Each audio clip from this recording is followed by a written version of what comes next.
believe the American political system is sophisticated enough to deal with complex issues that No, way? I believe it's too unethical, and that's where I believe it's going to swallow up itself. And I believe we're going to look around and have mass chaos in this country. Chaos? You're talking about violence? I'm talking about violence, yes, because white folks are not going to tolerate being out of work. White folks not going to tolerate being told they cannot own a house. White folks not going to tolerate being told they can't go to Florida and get them some sun. And that's just what's fixing to happen. They ain't never had to worry about me, because when I tore up something, I tore up my neighborhood. White folks will blow up the bridge. They will blow up the bank. And I'm saying, if we don't look and see where this country is headed, because you have white folks in this country that's never been without a job, that's never been without a good job. When I got a good job, I was surprised. I never expected it. When I found out I was going to college, I was surprised. I was the hero in my neighborhood. It's expected for white folks to go to college, and all it wants, this lifestyle. There's only two people that can survive this country. The Indians will be able to survive it because they ain't never had gas up on them. They ain't never had a thermostat to turn down. And black folks might be able to survive it, provided we can get out all that silliness and stop trying to emulate something that we're not. You keep talking as if something dire is going to happen. Chaos if the economy falls, a revolution if the political apparatus collapses. And yet, I don't see much evidence of that. I see instead resignation, disillusionment, a retreat into self-centeredness, the me decade. I don't see any sense of the flames that might flicker into real change. I wouldn't see it neither if I wasn't watching the economy. And I'm not saying that we were cleaner back in that last depression or pure, but conditions forced me to live next to you as my brother, so I knew what dinner was. I don't know who lived next to me now. I don't know who's upstairs. I don't know who's downstairs. I know one thing, every other person got a gun. And when you live in a nation that would squawk more about registering their rifle than registering their children, then we're in trouble. We are completely in trouble. And I think a 91-year-old white woman said it better than anyone's ever said it. And that was this past summer. This white woman in Houston, Texas got arrested for shoplifting. Her picture went around the world. And Americans sent that woman $25,000. And she held a press conference and said, thanks, but no thanks. I don't need your $25,000. I need you to change the conditions that reduces people like me into shoplifting. And I love that because it embarrassed me. Because that old white woman upset me, because if my grandmother was alive in 91 and got caught shoplifting and white America sent her $20,000, she'd have got on TV praising God and talking about what a good country this is. But that woman put it right.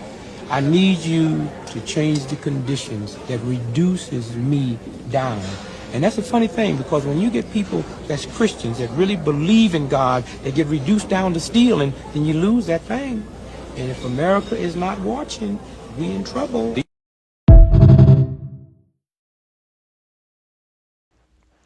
All right. Shalom, shalom. Keepers of sheep. Brother Kashah back with another lesson. Lord's will. The video is edifying. All right. Before we begin, I'd like to first start off by giving all praise, all honor, and all glory to the Most High, Yahweh Bahashem, Yahweh Shah Bahashem, Rekah HaKodash. Double honors to the apostles and elders of Great Millstone, Shalom, and Shalom to the hopeful elect. All right. Today's lesson will be titled, Mass Chaos is Coming to This Country. All right. And of course, today's lesson is inspired through the spirit and power of Yahweh Bahashem, Yahweh Shah Bahashem, Rekah HaKodash. All right. But I just want to make a few points. Back in the the clip you seen played at the beginning of the video. So this is I believe Because white folks are not going. This is a clip of But dinner was. I don't know who lived. Gregory, I believe. Yeah, he was like a comedian, but before that he was like a one of those woke. All right, one of those woke people. All right, one of those black conscious brothers, right? So I'm not sure if this was just an interview or what, but you can see that he already seen the coming fall of America, man. Okay, because while the collapse, all right, of this country has been pending, for a while now, and of course people thought it would come a lot sooner, all right, but things take time, all right, things happen, their right season. Okay, but now, as we approach the end of this wicked society, we can feel it. Okay, not only can we see it, and not only can we see the collapse of this economy, all right, this wicked society, the dollar, we can feel it. All right, we can feel the collapse, man. We can feel the doors closing in. Okay, meaning, in our everyday lives. All right, with especially with as of now, all right, with this war, all right, and the inflation of gas, all right, and even some groceries. All right, well, we may soon face food shortages, right? We're seeing people panic. All right, we're seeing people get upset. We're seeing people get sad, all right, and worry about the future. All right, the future of this country, the future of their family, the future of their company, their jobs. All right, their vacations. All right, the future of their schools. All right, just their future, all together. And Dick Gregory made some good points, man. These Edomites, all right, which are you so-called white people, you're not gonna tolerate being told, you can't go here or go there, or being tolerated, not having food on the shelves. All right, you're gonna take matters to your own hands, and this is gonna, push that mass chaos because, for the Israelites, so-called Negroes, Latinos, and Native Americans, you came up struggling. You came up, not knowing where your next meal will come from, not having enough gas. We're still struggling as a nation, but to the not to the average Edomite, but to the Edomite that's well off in this society that has made a fortune or made a living here. Certain things they're not going to tolerate. Certain things are going to push them to the edge, and that's where we're going to see this mass chaos. All right, that's why the scripture says, roughly paraphrasing, if Satan be divided against Satan, because now you're going to have these Edomites coming against each other. All right, your right wing, your left wing, all right, which we know they're all one and the same. All right, but you're going to have, Egyptian versus Egyptian, brother versus brother, right? And all these things are, because of the collapse. All right, the coming perils, famines, all right, destruction. All right, and these are all plagues sent from the Most High. Okay, so just a couple precepts, and if I didn't mention, Lord will, this video is edifying. All right, so let's get second Esdras, of course, start at 15. Right, and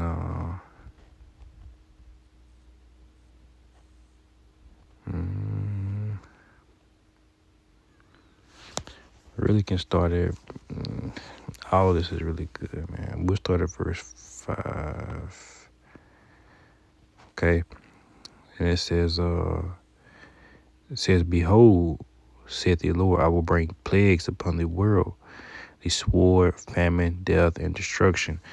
And like Dick Gregory said, this country, they will rather register their guns before they register their children to school. Meaning, the American home, all right, 90% of the American homes have what? They have guns, and that's your modern day sword, man.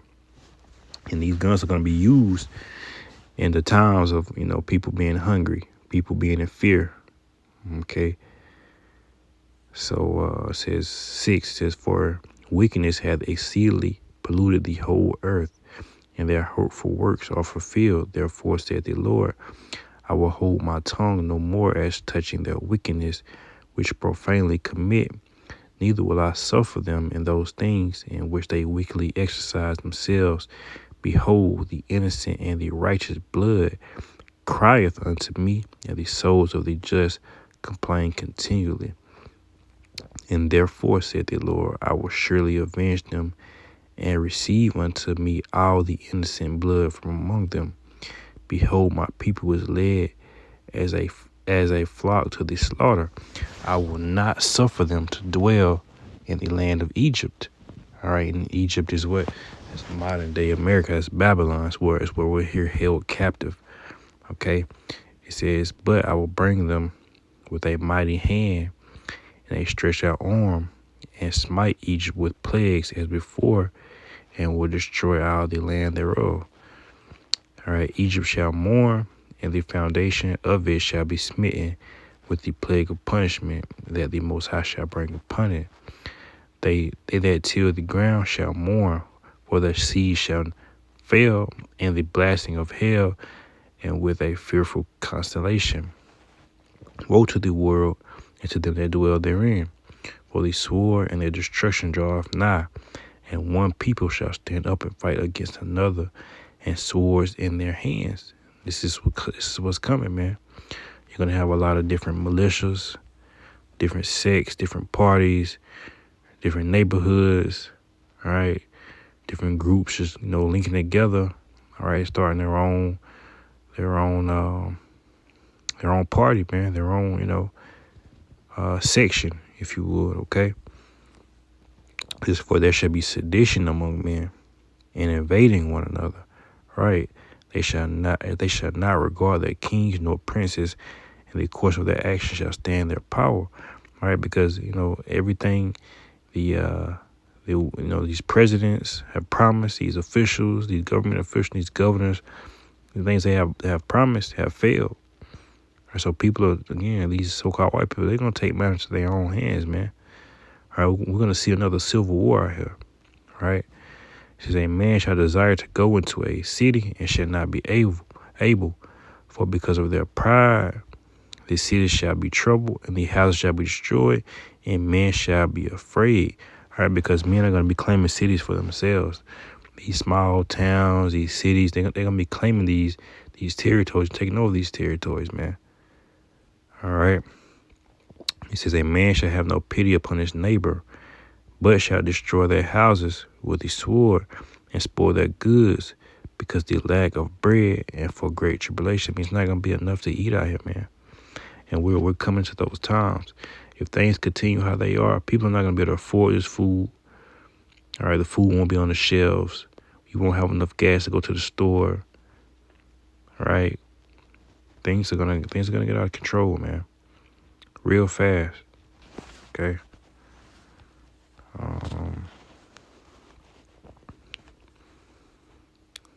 Isaiah 19:15 says, neither shall there be any work for Egypt, which the head or tail, branch or rush may do. And with this Straits situation, all right, over there in Iran, all right, and with the coming back and forth of the trades and goods and the cargo ships, this may put a lot of people out of work, man. Okay, because a lot of those containers contain, things needed for these manufacturing companies, right? Verse Isaiah 19:2. All right, we'll go up a little bit. It says, and I will say Egyptian against Egyptian, and they shall fight every one against his brother, and everyone against his neighbor, city against city, and kingdom against kingdom, man. All right, because while these people are here, everybody's gonna team. Everybody's gonna go back to their people. The Indians are gonna go to the Indians. The Asians are gonna cleave to the Asians. The Africans are gonna cleave to the Africans. Right? Everybody's gonna take sides to their people. Okay.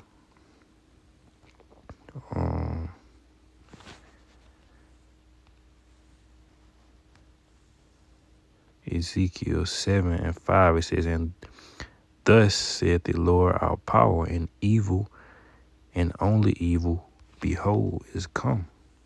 All right, so prepare to see evil, man, and only evil. It's Isaiah 31:1. All right. It says, "Woe to them that go down to Egypt for help. All right, and stay on horses and trust in chariots because they are many, and in horsemen because they are very strong. But they look not unto the Holy One of Israel, neither seek the Lord." So you're gonna have a lot of people, trusting and waiting on this place to come back. All right, these people are depending on America and people don't expect for America to collapse, to fall. They think this place has it under control, man. All right, the Lord has puffed this place up. It says, "Yet he also is wise and will bring evil and will not call back his words, but will arise against the house of the evildoers and against the help of them that work iniquity. Now the Egyptians are men and not God, and their horses flesh and not spirit. When the Lord shall stretch out his hand, both he that helpeth shall fall, and he that is hoping shall fall down, and they shall fall together, and they shall fail together." So I mean, the Lord is gonna, make sure everyone is affected by this. Everyone's gonna be touched by this, right?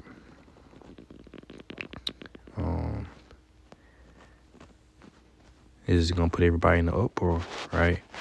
Isaiah 16:71, right? And it reads, matter of fact,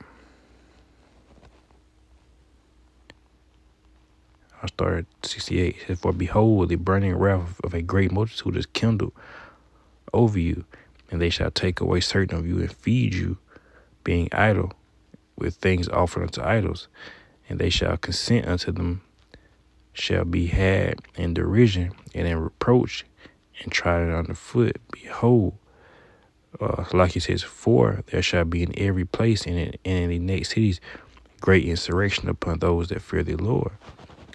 Say they shall be like madmen, sparing none, but still spoiling and destroying those that fear the Lord." Talking about the nation of Israel, meaning you're gonna eat it the worst. Why? Because we expect to be saved, right? We don't those who truly believe anyway. All right, but for the nation of Israel, we know this place. All right, so-called New York Latinos, Native American. We know this place was never really, for us. We figured it out, through time and through experience, through hardship, that this is not our kingdom. This is not our rulership. No matter how far we get, we're still subject to, captivity. All right. 1 Peter 4:7. "But the end of all things is at hand. Be ye therefore sober and watch unto prayer." So this is the end of all things, man. This is it. Meaning the end of all wickedness, right? So with that, hey man, Lord willing, I pray once again that this lesson was edifying. Until next time, I'd like to close out by giving all praise, all honor, and all glory to the Most High, Yahweh Bahashem, Yahweh Shai Bahashem, Rakah HaKodash. Double honors to the apostles and elders of the great millstone. Shalom. And shalom to the elect.